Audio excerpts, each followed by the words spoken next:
Yo, Lulubog pa ba ako? pakinggan nyo to. Bakit? Trip lang. Lulubog pa ba ako para makita? Halika na naman. Tuloy mo na yan. Pagkatapos mo. Siguro si Manong may-ari nung pinakabangka ng lambat. Kaya medyo as is siya ngayon dito sa ginagawa namin pag hahagis-hagis. So guys, pagpapalitin natin siya ng lure. Yan.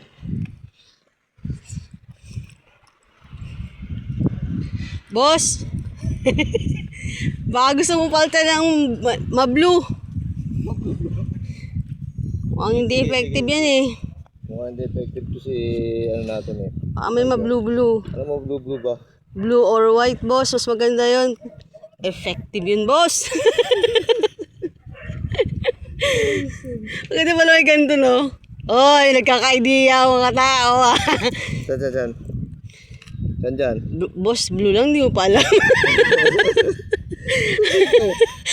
Hanap ka naman. Boss, di naman, no? White na lang? Sige, boss.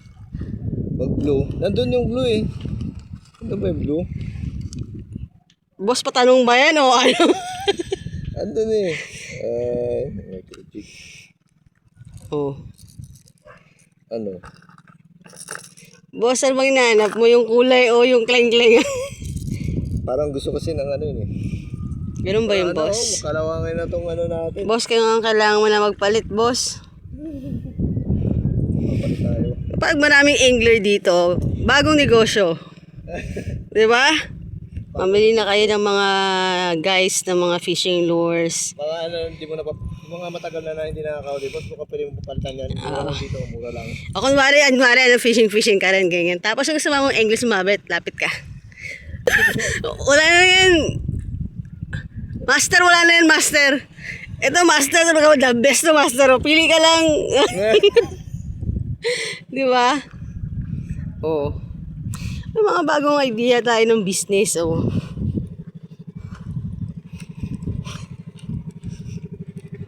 Ayun oh! Sa likod mo! Ang laki! Kanina ko pa sinasabi yun eh.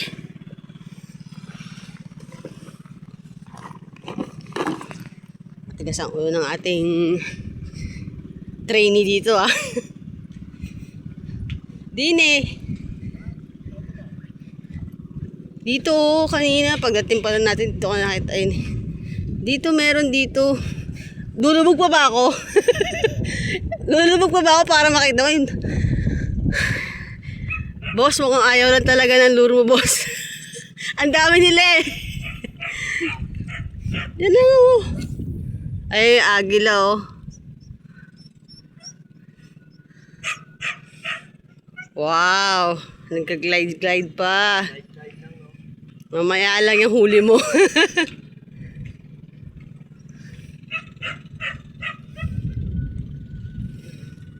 Yun oh. Ay, honest lang. Yun oh. Sabi ko sa'yo, kahit saan may isda. Yun oh. Yun oh. Kita mo? Dito lang oh. Ang laki dito. Laki nang. Yan ang sinasabi ko sa'yo. Pag mag-i-angler, mga ngawel. Wag parang turista na kung saan nakatingin.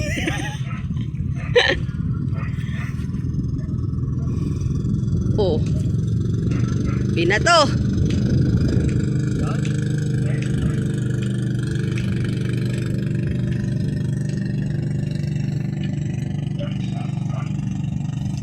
Bigla nga tayong inambon dito kasi napapunta tayo dito kanina, sobrang init. Tapos nung along the way, nagkaroon na ng ganyan. Tapos ngayon, nandito tayo, umambon na. May mga isda, pero ewan ko ba, hindi makahuli to. Maya-maya siya dinadaanan ng ating mga bangka. Ano. Kasi nga guys, daanan to. Siya lang talagang istorbo dito, hindi mga bangka. Daanan to. Ayan, yung mga bangka ng barko, papunta dyan, papasok sa pier na isa. Dyan. Ayan o, may rainbow na o.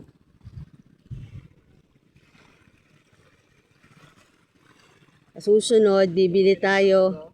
Oh, yun ang ulan. Susunod, bibili tayo ng lambat. Maglalambat na tayo. Ba't bawal na maglambat? Yung maliliit na lambat, bawal? Bakit? Hindi. Yung size ng lambat, hindi ko sinasabi yung lambat na screen na maliliit. Yung lambat, bawal? Hindi, what I mean yung lambat, may lambat kasi sobrang laki. Yung length niya. Pwede. Oh, pag ano guys, o-order tayo. Wala, hindi makahuli. Tamo, oh.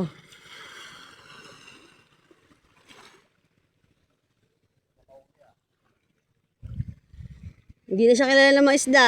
Kahit bugaong, hindi na siya kilala. Dati, best friend niya yan.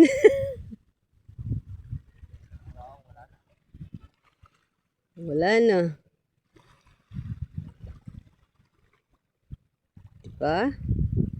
Ganda ng rainbow dun, oh.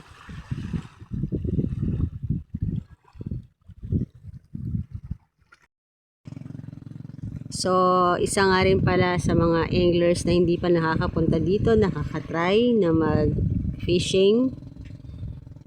Sigurado naman po dito talagang maraming isda. Dito po talaga siya nakakakuha ng malaki. At isa po sa sinabi ko sa inyo, iwasan niyo po yung mga lambat. Tingnan niyo muna kung may nakalagay na lambat. At isa pa, yan. Marami pong sasabitan kasi may mga basura dito na minsan tinatapon na lang ng mga tao.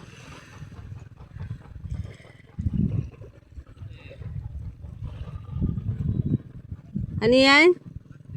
Plastic. Tulad yan. Nakahawak na naman siya ng plastic. Pang ilan na yan? Pang ilan na? Daming plastic. Sobrang daming plastic talaga. Daming basura.